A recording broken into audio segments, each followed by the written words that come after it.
요한복음 16장 12절 내가 아직도 너희에게 이를 것이 많으나 지금은 너희가 감당하지 못하리라. 그러나 진리의 성령이 오시면 그가 너희를 모든 진리 가운데로 인도하시리니 그가 스스로 말하지 않고 오직 들은 것을 말하며 장래의 일을 너희에게 알리시리라. 아멘. 네, 지난 시간 우리는 예수님께서 이제 아버지께로 가시는 중에 제자들에게 하시는 말씀을 같이 상고해 보았습니다. 어디로 가느냐고 묻는 자가 없다라고 있죠.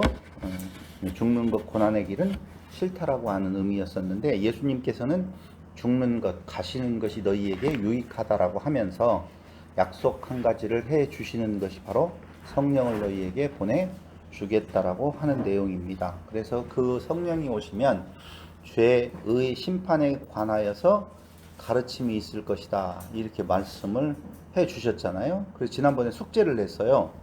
죄란, 의란, 심판이란 무엇을 말하는 건가? 거기 나와 있기는 해요. 죄란 무엇이다?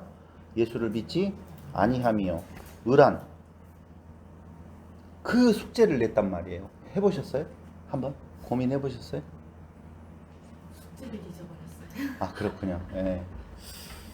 맞아요. 잊어먹어도 됩니다. 그래야 제가 할 일이 있겠죠. 자, 여기에서의 내용은 표준 세번역에 보면 이렇게 나와 있어요. 표준 세번역을 찾아보신 분들이라고 보면 한번 제가 읽어볼게요. 주실 것이다. 몇 절이셨었죠? 19절? 아니. 16장 9절. 그가 오시면 8절부터 죄와 의와 심판에 관한 세상의 그릇된 생각을 꾸짖어 바로잡아 주실 것이다 이 말이에요. 그러니까 죄의 심판에 대한 일반적인 세상 사람들이 가지고 있는 그때까지의 그 생각들을 그거 아니야 바로잡아 주시는 일을 하실 것이다 라고 이렇게 세번역 성경에는 잘 번역이 되어져 있어요. 그렇다면 내용은 뭐냐면요. 일반적으로 생각하는 그때까지 그 이전에 생각했었던 죄와 의와 심판에 관한 생각들이 잘못되었다. 그럼 새롭게 해석되어지는 죄의 심판이란 도대체 무엇이냐 이 말이에요. 그러니까 일반적인 정의와 주님 안에서의 새로운 정의가 다르다는 거죠. 자, 일반적인 정의의 죄는 뭘까요?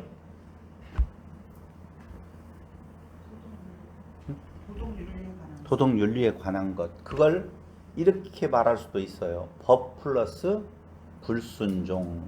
이걸 죄로 생각한단 말입니다. 그런데 새롭게 해석되어지는 죄는 예수 믿지 아니합니다. 그럼 이게 왜 그렇게 다른가라고 하는 거예요. 법을 잘 지키면 될 것이 아니냐. 사람은 그 법이라고 하는 개념이 하나님 나라의 법이에요. 그럼 하나님의 나라의 법을 지킬 자는 하나도 없어요. 왜 못 지키죠? 그렇죠. 인간이어서. 잘 말해줬어요. 기뻐요. 인간이라서 그래요. 다시 말씀드리면 신의 법을 인간이 지킬 수가 없다니까요. 그래서 법 플러스 불순종이 죄다 이렇게 정의를 내리면 불순종 안 하고 순종하면 되겠지 라고 하는 생각을 사람들은 가질 수 있다니까요. 그래서 율법을 주었어요. 그 율법을 준 것은 하나님의 나라의 법을 준 건데 그 법을 가지고 내가 지켜서 하나님의 백성이 될 거야 라고 하는 것 자체가 언어도단이에요. 그럼 법을 왜 줬어요? 죄를 깨닫게 하려고 줬다. 그러면 죄란 사람인 것이다. 사람으로서는 하나님의 나라의 법을 지킬 수가 없는 존재야. 그걸 깨달아 알게 하는 거예요. 그러면 새롭게 주는 하나님께서 그리스도를 통해서 새롭게 해석하는 죄라고 하는 것은 무엇이냐? 바로 그리스도를 통해서 신되게 만드시는 것이 인간이 하나님의 나라의 법을 지켜서가 아니라 예수 그리스도의 십자가와 부활을 통해서 되어지는 것이다 라고 하는 것, 그것이 믿음의 중요한 내용이거든요. 근데 그걸 믿지 아니하는 것은 그대로 누구다는 거예요? 사람이다 그 말이에요. 그걸 성령이 오셔서 그걸 깨닫게 하신다는 것이죠. 근데 내가 오늘날에도 율법을 보고 구약성경을 보고 신약의 어떤 내용들을 보고 그래 열심히 지켜서 나는 하나님의 자녀의 반열에 들어설 거야 라고 하는 것은 바로 예수를 부인하는 것, 믿지 아니함이라 그 말이에요. 그걸 누가 깨닫게 하신다고요? 성령께서. 성령은 시공령을 초월한 영적인 의미로 우리가 본다라고 보면 예수님이 그 땅에 그대로 있었으면 우리에게는 그런 기회가 없다는 것이죠. 그래서 가는 것이 좋다. 두 번째, 의에 대해서 이야기를 하고 있죠. 그 의는 세상 사람들의 기준으로 보면 율법의 행위로 얻어진다고 생각하는 거예요. 그게 일반적인 세상의 정의라고 보면 성령이 와서 우리에게 깨닫게 하시는 새로운 의미의, 바른 의미의 하나님 나라의 의는 어떤 의를 말하고 있는 건가? 로마서 4장 24절 25절을 한번 보실래요?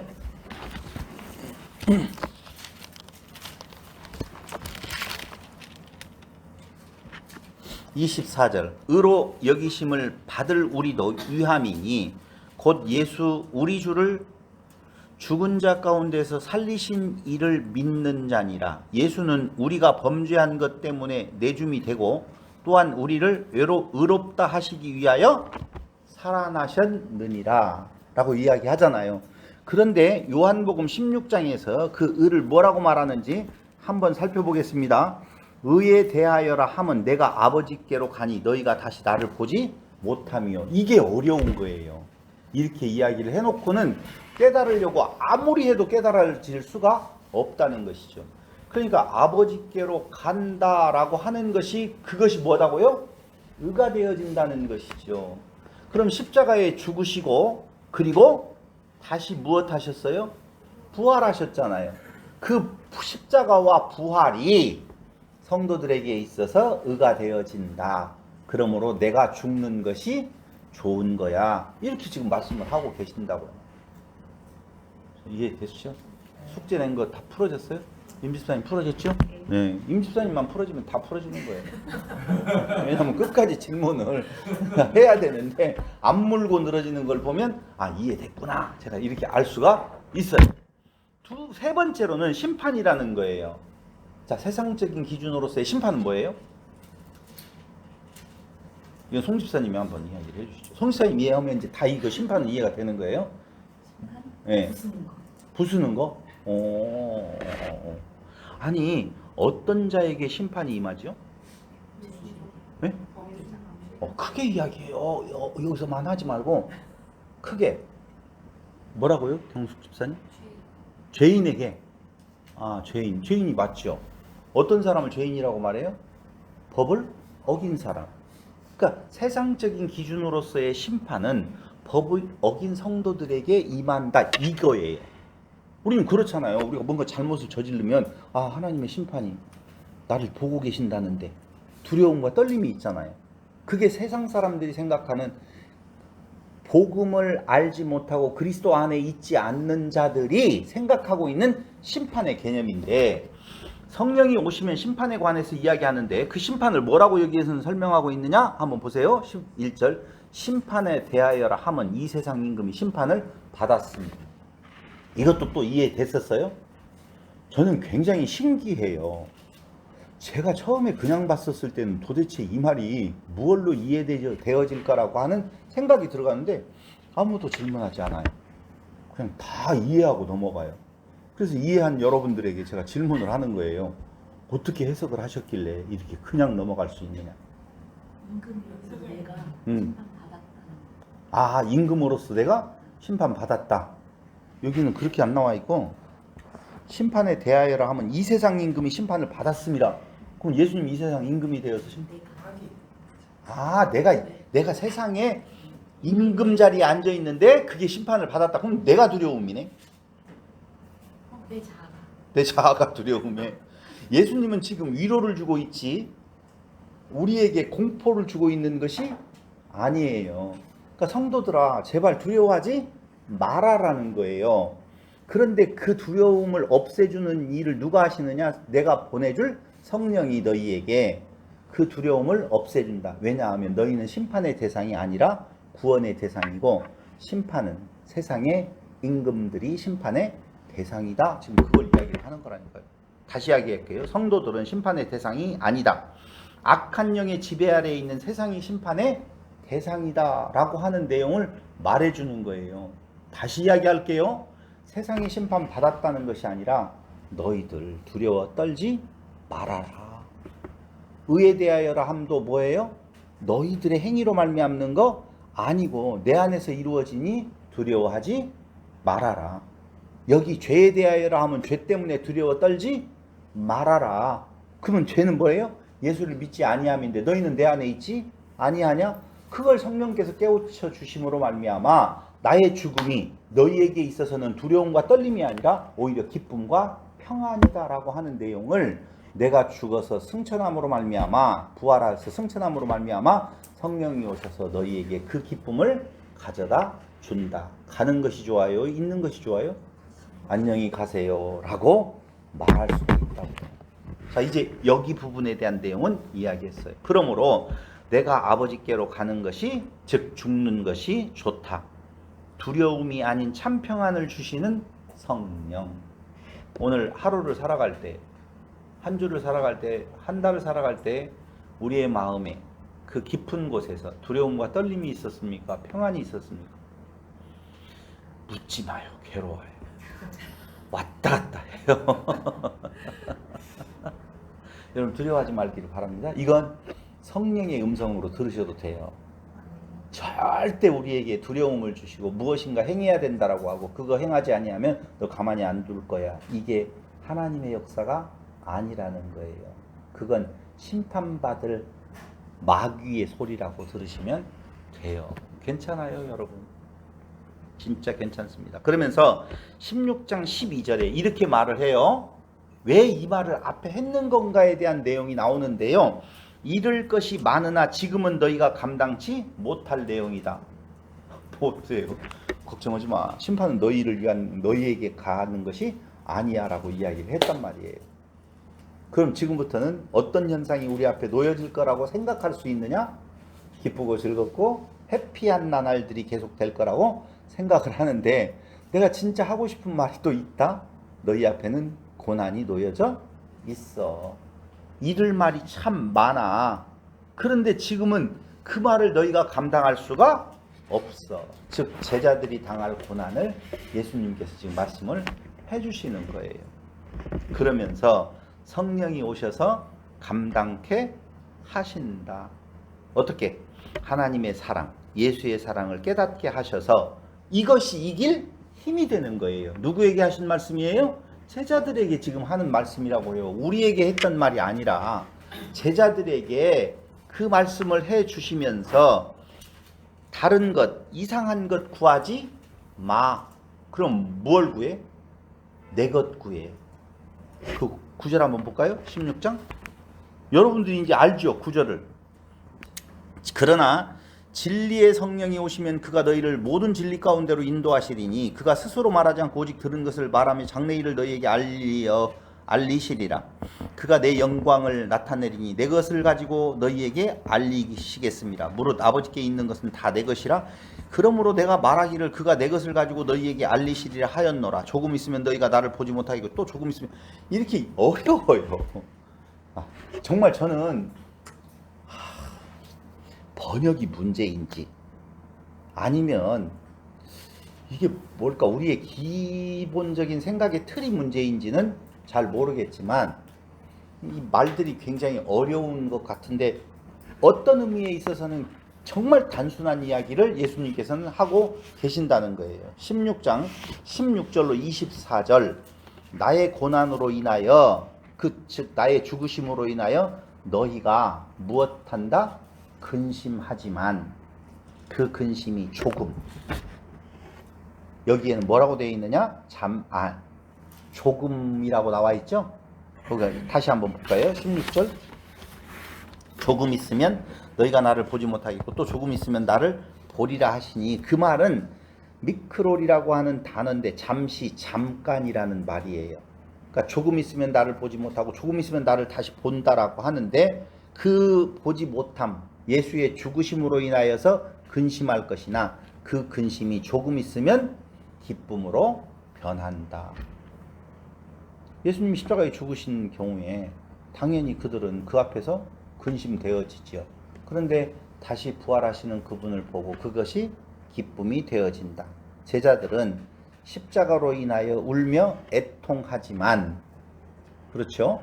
예수님께서 십자가에 달려 죽으실 때 얼마나 그 마음이 정말 힘들겠어요. 그래서 울며 애통하게 되어지는데 그것이 도리어 세상에는 기쁨이 되어진다 라고 하면서 너희도 조금 있으면 기쁨으로 바뀐다. 왜요?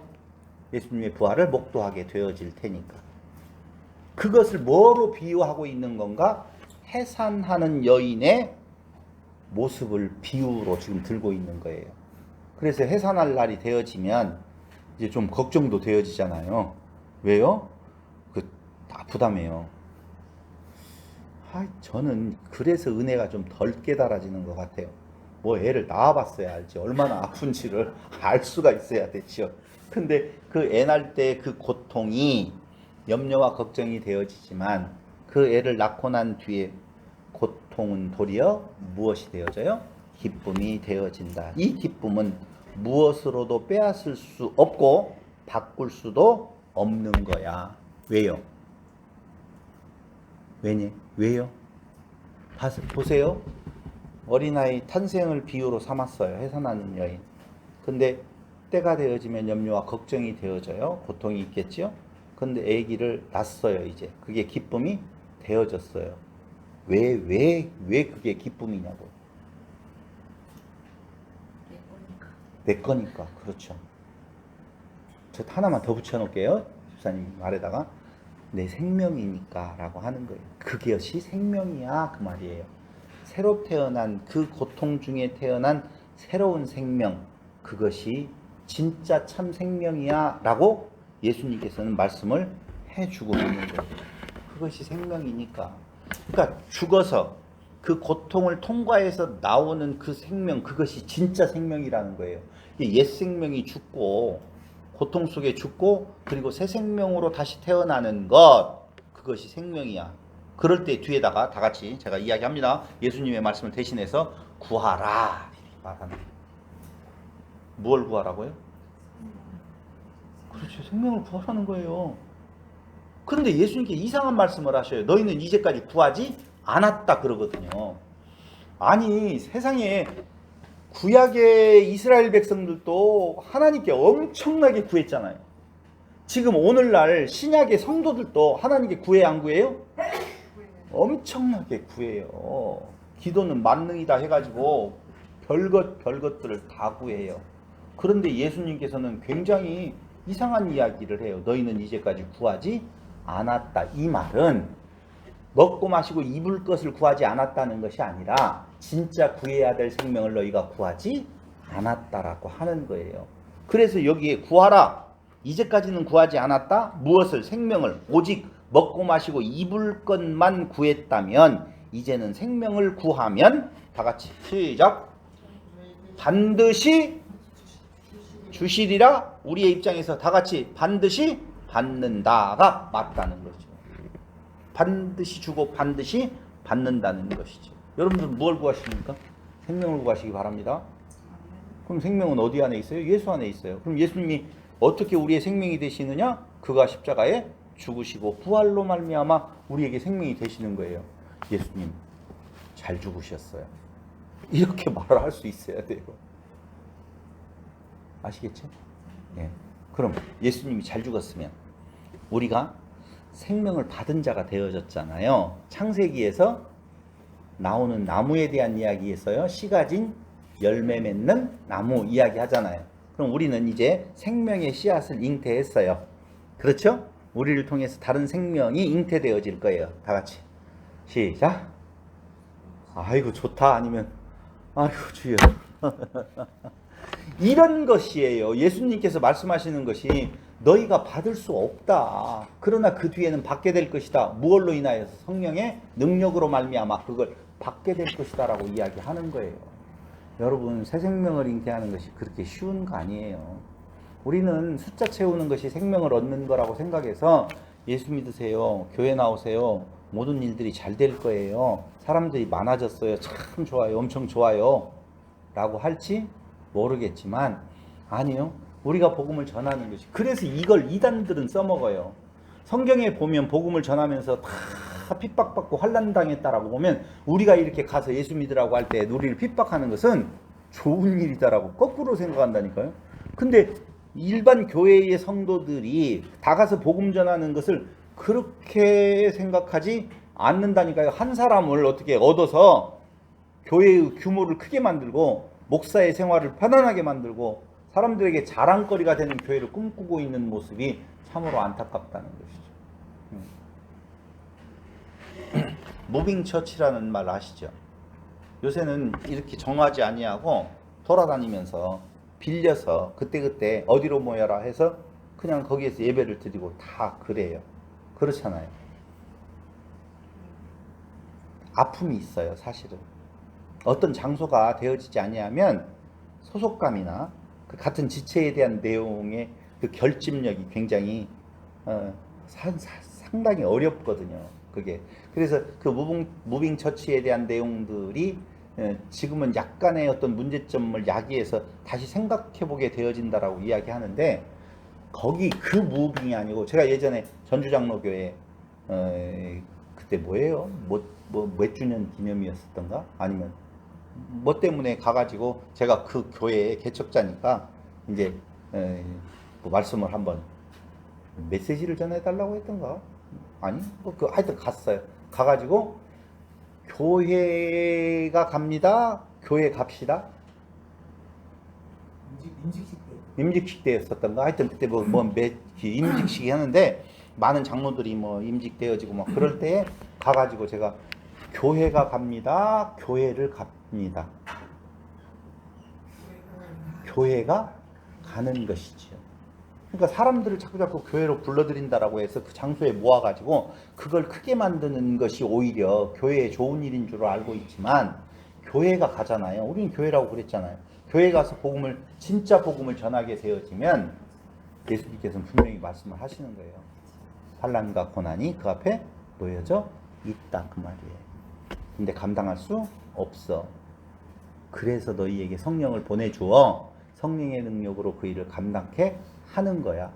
그것이 너희에게 있어서 참 기쁨이 되어진다. 그렇잖아요. 짐 나간 아들을 하나 찾았으면 얼마나 기쁘겠어요. 떨어져 나가 있는 지체를 같은 지체의 몸에 붙이게 되어진다는 것이 얼마나 큰 기쁨이 되겠어요. 그러니까 예수님께서는 지금 당신이 죽으심에 대한 내용이 그 당시에는 견디기 어려운 일이지만 결국 내가 죽음으로 말미암아 세상에는 기쁨이 되어지고 너희도 처음에는 다 도망가겠지만 결국은 다시 모여들게 되어 있다라고 말하면서 너희에게 구할 것이 있다라고 보면 세상에 먹을 것과 마실 것이 아니라 무엇을 생명을 구하면 너희는 반드시 받는다 그 말이지. 그러면서 16장 25절로 33절에는 이런 말을 해요. 내가 세상을 이겼다. 자, 굉장히 간단하게 그냥 그 사이에 있는 구절 한 구절을 제가 주제로 삼아서 지금 말씀을 드렸어요. 16장 25절로 33절에 내가 세상을 이겼다. 봐봐요. 예수님께서 이렇게 말씀하셔요. 나는 아버지에게서 떠나서 세상에 왔다. 왔는데 이제는 나는 세상을 두고 아버지께로 간다. 라고 이야기를 해요. 이 말을 들은 제자들이요. 이렇게 말을 합니다. 노골적으로 그렇게 말씀해 주시니 이제 알겠어요. 자, 제가 예수라고 한번 역할 연기를 한번 하겠습니다. 나는 아버지께로 왔는데 이제 아버지에게로 간다. 송시사님 어떤 느낌이 들어가요? 울고 싶어요. 왜요? 같이 있는 예수님이 없어지니까. 같이 있는 예수님이 없어지니까 그렇게 듣는구나. 임 집사님 어떻게 이렇게 반대적으로 좀 이야기해줘요? 저도 같이 가고 싶어요. 나도 같이 가고 싶어요. 울고 싶어요? 같이 가고 싶어요. 좋다. 우성도님 안녕히 가세요. 안녕히 갔어요. 예, 이렇게 이야기를 하고. 가셔야지 나한테 생명이 오니까. 그렇죠. 신학적으로 해석을 잘 하셨어요. 감사합니다. 경숙 집사님은 뭐라고 해석을 한번 해볼래요?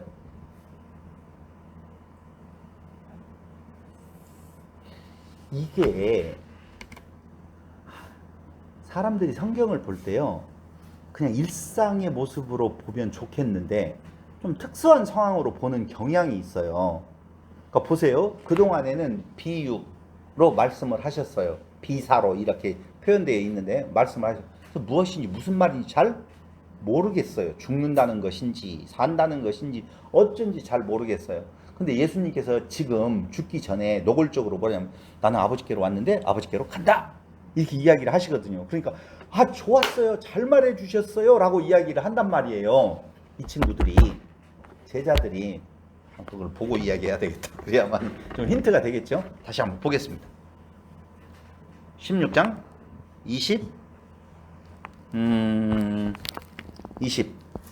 25절부터 한번 읽어볼게요. 이것을 비유로 너희에게 일렀거니와 때가 이르면 다시는 비유로 너희에게 이르지 않고 아버지에 대한 것을 밝히 이르리라.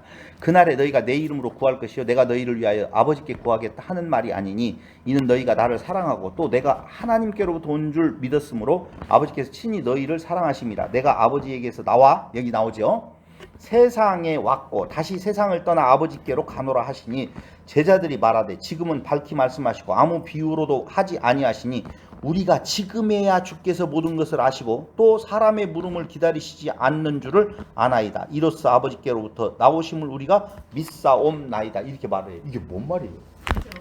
네? 어렵다. 진짜 어렵죠. 진짜 어려워요. 이게 근데 어려운 걸 간단하게 말씀을 드린다라고 보면 이런 말이에요. 그 뒤에 말씀을 한번 보시면 이해가 되어져요. 몇 절이죠? 31절. 예수께서 대답하시되 이제는 너희가 믿느냐? 이렇게 말하잖아요. 제가 힌트를 드리면 믿느냐? 믿는다고? 믿느냐? 1번, 2번? 다시 한번 이야기할게요. 너희가 믿는다고? 믿느냐? 1번이에요. 이 말이 무슨 말이냐면요, 예수님께서 너희가 믿느냐라고 하는 말이 부정이라고 하는 의미로 놓고 본다면 그 앞에 제자들은 무슨 의미로 그 말을 하고 있는지가 나온다니까요. 아버지께로 와서 나는 아버지께로 간다, 알았어요 이제 믿습니다라고 이야기하는 것은 가서 우리 자리 좀 잘 마련해 놓으세요. 알았어요, 아버지께로 잘 가셔요 라고 하는 말은 십자가로 죽으러 간다는 것으로 알아듣지 아니하고 아버지께로 하나님은 높으신 분이신데 그분에게 가서 우리 자리도 있겠네요, 이 생각을 갖고 말을 하는 거예요. 그 말이에요 지금. 그러니까 너희가 믿는다고 예수님께서 말씀하시면서 지금 그렇게 그 뒤에 말하는 거예요.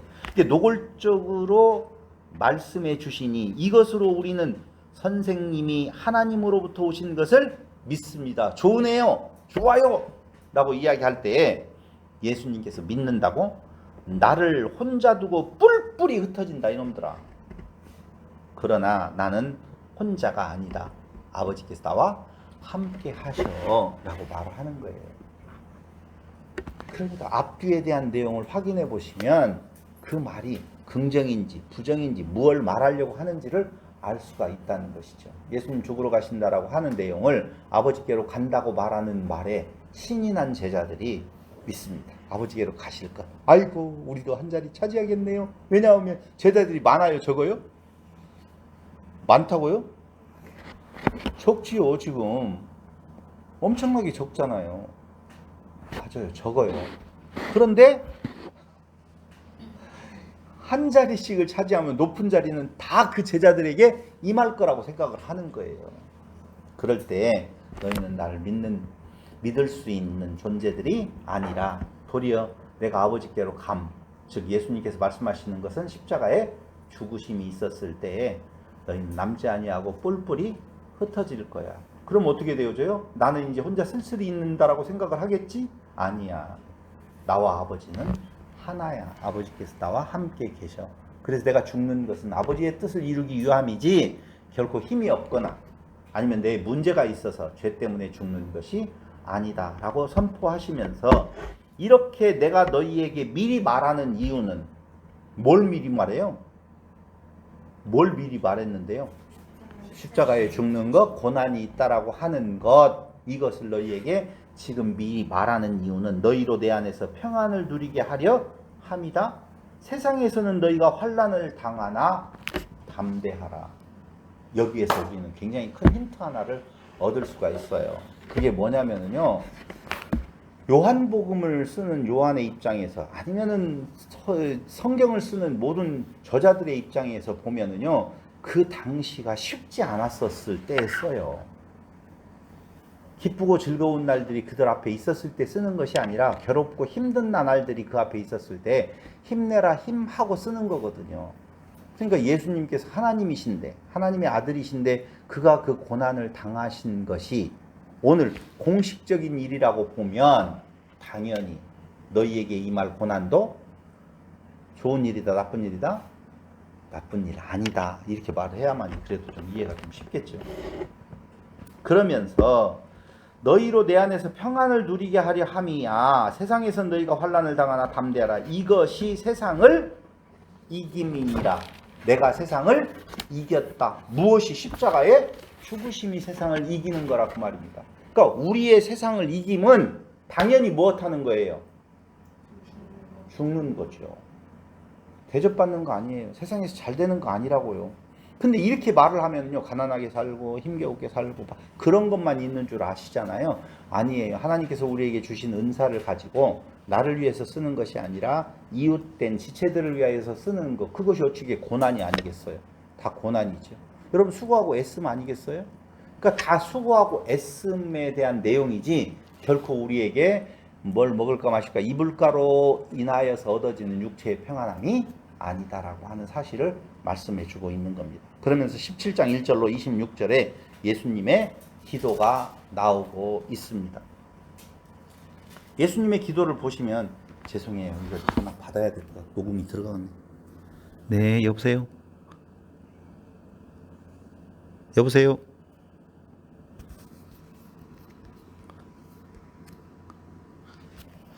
가방 보낸다고 터미널 기사님이 전화를 계속 하시네요. 미치겠다. 이러니 내가.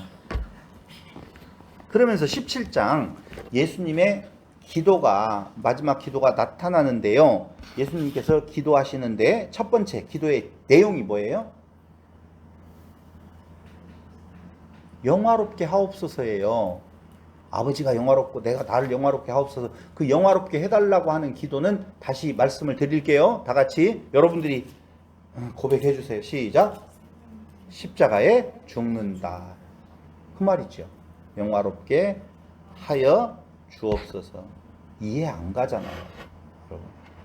십자가의 죽으심이 영화롭게 되어지는 것이라고 하는 것이 어떻게 우리에게 이해가 되었어요? 근데 오늘날 교회가 너무나 많은 영화를 십자가의 죽음, 고난으로 표현되어지지 아니하고 오히려 내가 원하는 것이 이루어짐으로 말미암아 하나님이 영화롭게 되어지는, 하나님의 영광을 위하여서 영광 가리지 말아달라고 하는 여러 가지의 용어로 자기의 욕심을 숨기고 있는 모습을 본다 그 말입니다. 그걸 부추겨요, 교회의 강단에서. 두 번째로는요, 영생은 곧 유일하신 참 하나님과 그의 보내신 자 예수 그리스도를 아는 것. 자, 보세요. 이 말은 또 무슨 말일까? 이 구절이 너무 유명하잖아요. 근데 그 구절을 우리가 외울 때마다 이 구절이 뜻하고 있는 것은 무엇을 말하는 것인지 생각을 해본 적이 있을까요? 네? 하나됨. 그건 이제 뒤에 가서 나와요. 바로 이어서 하나되게 하옵소서. 근데 여기에서 영생은 곧 유일하신 참 하나님과 그의 보내신 자 예수 그리스도를 아는 것이라고 나와 있어요. 저는 이렇게 해석하고 싶어요. 다른 길 없다. 그럼 영생은 곧 유일하신 참 하나님과 그의 보내신 자 예수를 아는 것이다. 그런데 알았더니 앞에 영화롭게 하옵소서라고 하는 단어하고 문장하고 연결시키면 그건 무슨 길이에요? 죽음의 길, 고난의 길. 맞아요. 환난과 핍박이 있는 길이라 그 말입니다. 그런데 그 길이 영생의 길이라. 그게 하나님께서 예비하신 길이요, 주님께서 걸어가신 길이다. 다른 것으로 인하여서 영생에 이를 방법은 없어라고 말해주고 있는 거예요. 우리의 의를 한껏 정말 개발을 해서 착하고 선한 일에 앞장서서 그걸로 인하여서 영생을 얻을 길이 없고, 하나님과 그리스도, 그건 하나님의 영화, 예수님의 영화, 십자가의 죽으심으로 이어지는 그 길밖에는 없어 라고 말을 하면서 예수님께서 11절에서 이렇게 말씀을 해주고 기도하고 계세요. 17장 11절. 나는 세상에 더 있지 아니하오나 그들은 세상에 있사옵고 나는 아버지께로 가옵나니 거룩하신 아버지여 내게 주신 아버지의 이름으로 그들을 보존하사 우리와 같이 그들도 하나 되게 하옵소서. 보존하사, 다 같이 전제되어지는 것은 환란이 전제되어지는 거예요. 그러니까 그 말이 하나 되게 하옵소서라고 하는 말이 좋은 말이 아니에요. 인간의 입장에서 보면. 그러니까 아버지와 하나 된 예수님께서 이 땅에서 고난 받으셨다라고 보면 그들로 우리에게 하나 되게 하시는 것은 그들에게도 고난이 있을 것이고, 그 고난의 그 길이 영생의 참 길이니 거기에서 시험당하지 아니하도록 누구를 통하여서? 성령을 통하여서 이기게 하시는 기도를 지금 드리고 계신다는 거예요. 21절에도 마찬가지로 나오고 있습니다. 아버지여, 아버지께서 내 안에, 내가 아버지 안에 있는 것 같이 그들도 다 하나가 되어 우리 안에 있게 하사 세상으로 아버지께서 나를 보내신 것을 믿게 하옵소서. 그 하나됨이 뭐예요? 고난 가운데에서 이기는 거예요. 견디는 거라고. 근데 하나됨이라고 하면 막 다 좋은 건 줄로 아셔요. 아나케팔라요마이 통일되게 한다. 그럼 통일되고 하나 되면은 다 같이 시작.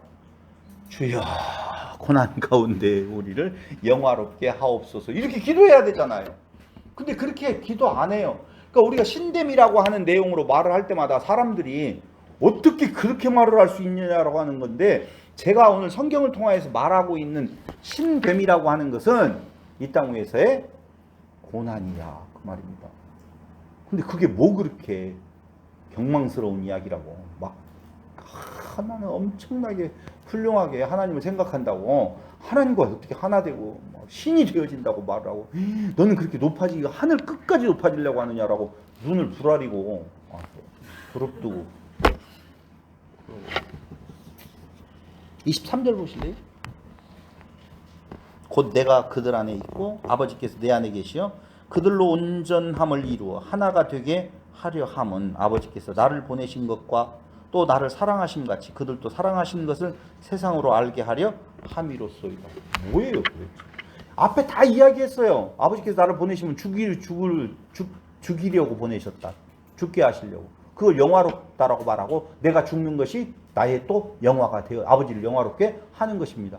그럼 성도로 하여금 우리와 하나 되게 하셔서 그들도 다 같이 시작. 고난 가운데 살게 하여 주옵소서. 아멘! 이라고 하기 싫으면 하지 마요. 왜냐하면 우리가 아멘 하는 것이 아니라 성령이 내주하셔서 그 힘을, 그러니까 성령이 임하시면 너희가 권능을 받고 예루살렘과 온 유대와 사마리아와 땅끝까지 이르러 내 증인이 되리라. 그 복음을 전하는데 쉬운 일이 아니거든요. 어떻게 이 복음을 전하는데 환영받겠어요? 오히려 배척당할 수밖에 없잖아요. 그런데 그 일을 하게 하시는 이는 너 스스로가 아니라 성령의 능력으로 그 일이 가능하게 해주겠다. 그래서 복음이 땅끝까지 이르러 증거되게 해주겠다는 거예요. 여러분, 편히 살 생각하고 예수를 믿는다라고 보면 착각이에요. 죄송해요. 이것밖에는 말할 수가 없어요. 그냥 예수 믿으면 평안합니다라고 하는 개념은 마음의 평안을 이야기하는 것이지 육체의 평안이 결코 아니라고 하는 사실이에요. 힘들지요? 예수 믿고 살아가는 게 얼마나 힘들어요. 오늘 여기 왜 왔어요? 놀러 가야지. 이 마지막 추위를 즐기려고 하면 대관령으로 가야 될 거 아니에요. 눈이 1m 정도는 쌓였나? 거기 가서 좋다 쉬니까 이래야 되는데, 오늘 그 먼 거리를 어저께 내가 보니까 송 집사님은 2시간 걸려서 올 것 같더라고. 2시간 걸리죠? 그럴 것 같아. 여기는 또 몇 시간 걸려요? 2시간 10분이요? 더 걸려요? 왜 그래요 도대체? 제가 잘생겨서 그 말을 하려고요? 어림도 없어요. 아무리 잘생긴 사람이 2시간 넘어 3시간까지 보러 가는 사람이 어디가 있어요? 주 안에서의 이 쉽지 않는 이야기예요. 정말. 그러니 또 이렇게 말을 하면 더 많은 사람들이 우리 교회로 오는데 제주도에서도 그러면 그럴 수 있죠. 무엇을 보고 가느냐? 하나 되게 하옵소서. 결코 그건 우리의 신됨을 이야기를 하지만 신됨은 고난이 그 앞에 있다는 거예요.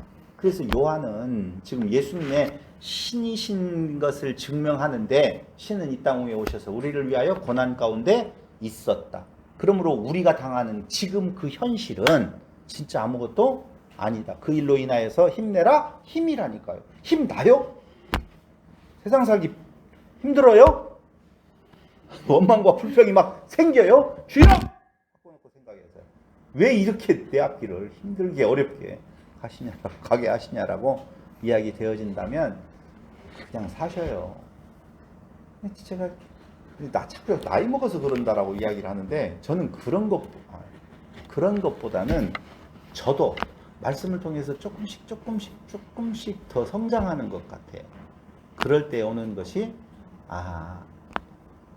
힘들고 어렵고 괴롭고 내 삶이 나로 인하여서, 물론 나로 인하였다는 말도 잘 들으셨으면 좋겠어요. 표면적인 이유로 나로 인하여서 내가 삶이 어려워질 때 하나님께로 향하는 것이 아니고 세상 참 살맛난다, 드라마틱하다 라고 하는 생각이 들어가기는 해요. 죄송해요. 저만 이야기해서. 그러면서 악에 빠지지 않게 해달라고 그래요. 악에 빠지지 않으려면 어떻게 해야 될까요? 예수님의 기도가 마지막에 악에 빠지지 않게 해달라고 그래요. 성숙하면 되겠죠? 선에 속하면 선에 속하면 악에 안 빠진다. 뭐 당연한 이야기네요. 또요. 악에 빠지지 않게 해달라고 기도하잖아요. 악에 빠지지 않으려면 죽어야 돼요? 성경을 읽어보면 거기에 답이 나와 있어요. 그러니까 이어서 어떻게 해석할 줄을 모르니까 그러는데 진리로 거룩하게 되어지면 돼요. 악에 빠지지 않는 방법이 딱 하나밖에 없어요. 그건 진리로 거룩하게 돼요. 진리는 말씀이라고 나오거든요. 그러면 그 말씀이 누구에 대한 내용이에요? 예수 그리스도에 대한 내용. 예수의 고난이 우리에게 진리되어서 깨달아지게 되어지면 그게 뭐예요? 무엇을 먹을까 마실까? 이불가를 인하여서 예수께 가까이 가는. 아까 이야기했잖아요. 믿습니다. 알아요. 아버지께로 간다고요? 한 자리 우리 자리 있지요? 라고 하는 그런 것들이 다 뭐예요? 악이라 그 말입니다. 악이라. 그래서 거기에 빠지지 않게 되어지려면 진리로 거룩하게 하옵소서 라고 마지막 기도를 드리는 거예요. 근데 여기에서 거룩은 뭘까요? 거룩? 구별이죠. 그래서 세상과 구별되어지는 부분이 성도들의 이 상황이에요. 세상과 구별되어지는 거라고요. 세상 가운데 있어서 뛰어난 것이 아니에요. 세상과는 완전히 구별되어져 반대편에 있다니까요. 그게 그래서 그것으로 거룩하게 하옵소서 견딜 수 있는 힘. 여러분 그거 가졌으면 좋겠어요. 여러분뿐만 아니라 저까지도 그걸 가졌으면 좋겠어요. 자꾸 욕심이 생긴다. 211명에서 2111명으로 바뀌면 안 될까? 제가요 녹음 오디오가 아니라 비디오가 아니라 오디오로 올리면 클릭 수가 줄어요. 이상하게 사람들이 잘생긴 저를 보는가 봐요. 그래서 클릭 수가 줄어드는 걸 보고 조금 더 오르면 안 될까? 진짜로 그렇게 알아들을까 무섭다. 인간의 욕심은 끊임이 없어서 세상이 좋다라고 평가를 좋게 내리는 쪽에 마음이 갈 수밖에 없어요. 그래서 잘 먹고 잘 사는 거 성도들이 고난이 없는 상태에서 좀 예수를 믿다가 가면 그게 그렇게 나쁜 건가? 라고 하는 생각을 하거든요. 여러분 정말로 사람의 삶을 놓고 보면은요 완벽한 절대적인 빈곤,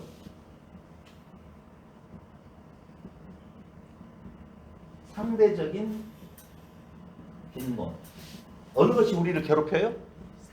상대적 빈곤이 결국 우리를 괴롭히거든요. 그게 세상의 기준이거든요. 그러니까 누가 그런다고 그러잖아요. 나한테 금반지 한 돈을 선물을 했어요. 너무 고마웠어요. 고마워요. 그런데 옆에 야 목사님이 금반지 한 돈 선물했다. 그랬더니 나는 1.1돈인데 받았다. 그러면서 십자가를 딱 보여주면서 난 금목걸이 받았다라고 이야기하면 갑자기 한 돈이 이상하게 보이잖아요. 세상 사람들이 바라는 것은 그런 거예요. 근데 구별되어진다라고 하는 내용은 세상의 기준으로서 좋고 나쁨을 가늠하는 것이 아니라는 것이죠. 그래서 우리에게 있어서는 절대적인 빈곤자가 아니라 절대적으로 부유한 자예요. 있지요? 내놓으세요. 안 내놓네. 허집사님 내놓으세요. 있으면. 아주 몰라요. 나한테 그래요. 여러분 그게 어저께 미가서에서 이야기한 것처럼 하나님의 사랑이에요. 그 하나님의 사랑을 자꾸 이상한 걸로 생각하지 마시고요. 그분, 그 보좌에 앉으신 분이 지금 우리를 위하여서 보좌를 떠나서 우리에게 오셨다는 것이지요. 의로운 자를 위하여서 혹여 목숨을 줄 수는 있을지 몰라도 죄인을 위하여서 목숨 주는 거 그거 없어요. 없잖아요. 혹여 부모가 자식을 버릴 수 있는데 아버지는 우리를 절대 버릴 일이 없다고 말씀을 하시잖아요. 그 사랑이에요. 그러니까 내가 내 모습을 잘 보면 은혜가 넘치지만 가장 행복한 것이 완벽하게 빠질 수 있는 상대를 만나는 거 아니겠어요? 그런데 우리를 사랑하시는 그 하나님은 세상에 기준으로 놓고 보았었을 때 완벽하시잖아요. 아니요. 우주적 기준으로 놓고 봐도 완전하잖아요. 그 사랑을 우리에게 보여주셨어요. 그 사랑이 뭐냐고요? 봤어요? 봤어요? 못 봤어요? 안 봤지요. 들었잖아요. 어디를 통해서? 성경을 통해서 그가. 근데 이런 것들이 저는 정말 제가 성도로 있었을 때부터 어려웠던 것이 그런 거예요. 하나님의 사랑이라고 이야기해요. 근데 그 사랑이 예수를 통해서 우리에게 전달되어졌대요. 근데 예수를 언제 우리가 본 적 없잖아요. 그러니까 보여주기만 한다면 내가 좋겠는데, 그러니까 예수님께서 가지 않으시고 지금까지 살아계셔서 돌아다니시면 얼마나 바쁘겠어요. 제트기를 타고 돌아다니셔야 될 거예요. 핑핑 돌아가지고 늘 다다 그러면서 콘서트를 여는 것처럼 어떻게마다 지역마다 나라마다 다 그 일을 행하셔야 될 거 아니겠어요. 근데 우리는 이순신 장군 왜 이렇게 잘 믿어요? 한 번도 본 적도 없고 거북선 본 적도 없잖아요. 그런데 다 믿는단 말이에요. 그 증거가 바로 부활의 증거로 우리에게 전달되어졌다라고 보면, 그게 의심스럽다라고 하면 더 이상 할 말은 없어요. 그래서 말씀을 통하여서 그 사랑에 대한 내용이 증거되어졌던 말씀들이 내게 믿어지게 하시는 성령의 능력을 따라서 우리는 그 안에서 잠깐 있다가 간다니까요. 중요한 말 어저께 하려다가 못한 말을 아침에 떠올랐었거든요. 근데 또 잊어먹었어. 왜 그래? 적어야 되는데, 인생은 한 번 사는 거예요. 그런 어떤 의미였었을 거예요. 한 번 사는 거거든요. 두 번 없어요. 세 번도 없고요. 당연히 없죠. 한 번 사는 인생이에요. 그 인생에 아무리 가치 있는 걸 소유했다라고 한 사람들인들, 여러분 대통령 한 번 되어지면 됐지, 두 번까지는 가능할지 몰라도 세 번 이미 시간이 지나가 버리고 없는 시대라고요. 이 시기 다시 안 온다고요. 무엇을 위해서 살 거예요? 지금 하루하루 살아가는 일반 사람들은요, 돈을 벌자 모으자라고 해서 그게 부자가 되어졌다라고 하는 것이 도대체 나이 먹고 난 뒤에 내 인생에 있어서 어떤 의미를 가지고 있는지는 잘 모르겠어요. 딱 하나밖에 없어요. 자랑이거든요. 진짜 자랑이에요. 좋은 차, BMW, 740, 롱바디 타면은요 안전감이 있고 너무 좋아요. 그럴 때 차 좋으네요 하면 얼마나 좋아하는지 몰라요. 그러니까 그런 것들을 보면은 여러분들 한마디씩 해줘야 돼요. 다 같이 시작. 좋네요. 이렇게 해야만이 그 사람이 기분 좋아가지고 우리에게 맛있는 거라도 사준다니까요. 우리는 거기에 있지 않잖아요. 돈 버는 거 왜 벌어요? 다 같이 시작. 예? 이웃사랑을 위하여서. 그래, 거기까지는 아직 원하지도 않을게요. 돈 버는 거 왜 벌어요? 자식들을 위하여서. 벌잖아요. 자식들을 위하지, 나는 자식들을 위하지 않고 나를 위해서 버는데요. 그런데 왜 안 써요? 제대로 뭐 하나 살 줄을 모르잖아요. 그리고 오직 쌓아놓는다고요? 쌓아놓을 돈이 어디가 있어요? 이자 내기도 바쁜데. 다 그런 의미로 거기 만몬 사상에 찌들려 가지고 있단 말입니다. 진짜 아름다운 삶은 오늘 예수님께서 그 자리에서 떠나서 이 낮고 천한 곳에 오셔서 진부한 이야기 아니에요. 낮고 천하다라고 하는 말이 진짜로 짐승과 짐승 존재, 죽기에 태어난 짐승과 같은 존재를 위하여서 당신이 우리 안에 들어오셔서 생명을 주심으로 말미암아 우리로 신되게 하시는 그 창조의 하나님의 역사 속에 우리가 있다라고 하는 것. 그게 우리에게 있어서는 가장 구별되어지는, 세상과 구별되어지는 진리로 거룩하게 하는 그 진리는 말씀 안에서 그 사람 깨닫고 정말 좋은 선물, 너무너무 아름다운 선물 받은 우리의 삶이 고난이 있어도 넉넉히 이기고도 남은 성도들이 되시기를 바라면서 말씀 마칩니다. 기도드리겠습니다. 아버지 하나님, 하늘의 보좌를 버리시고 이 땅 위에 오셔서 우리를 위하여서 죽으시고 다시 그 안에 부활의 소망으로 우리를 안아주셨습니다. 이 소망 가운데에서 세상이 감당할 수 없는 믿음으로 살아가는 성도들이 되게 하여 주시기를 예수님의 이름으로 기도드립니다. 아멘.